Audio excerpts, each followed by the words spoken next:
Alors, avant, moi, en fait, j'avais une vie un peu toute tracée. J'étais diplômé notaire, jamais été notaire, c'est-à-dire pas installé, j'étais diplômé notaire. Et puis après, je suis parti dans l'entreprise, juriste, directeur juridique, machin. Et un jour, je me suis fait virer parce que j'ai fait une vidéo qui s'appelait Enculé de banquier. On est d'accord, c'est un pléonasme. Et il se trouve que comme mon actionnaire majoritaire, c'était une banque, c'est vrai que ça n'a pas plu et je me suis fait virer. Et voilà. Et du jour au lendemain, j'ai dû. Alors moi, je pensais reprendre un boulot normal.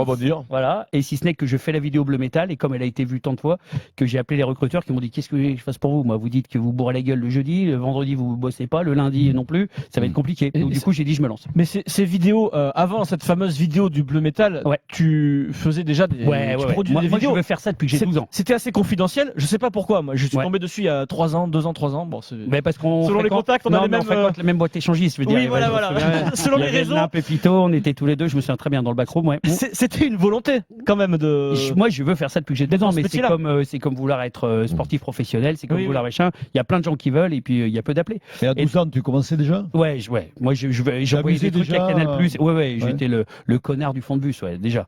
Et je faisais rire les copains, les machins, mais on se dit jamais qu'on peut en faire son boulot.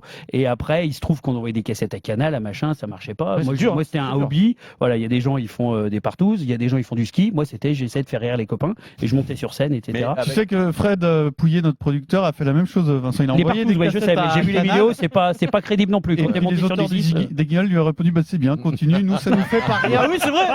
Mais oui, parce qu'il m'a dit qu'il était auteur. J'entends souffler comme ça là, et t'entends, j'entends souffler du coup. Il souffleur.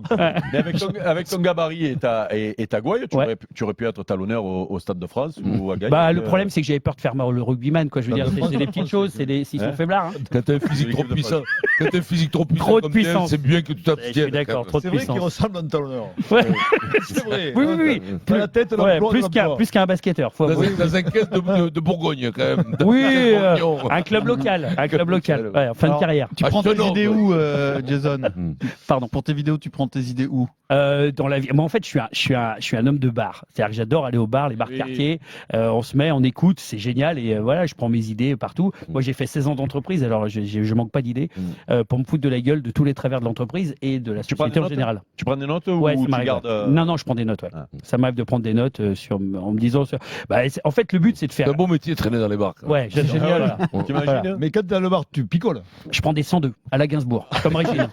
Avec double jaune. Tu vois, un double jaune, tu vois. Comme Renaud, ça lui a servi, son dernier album en magnifique tournée qui arrive.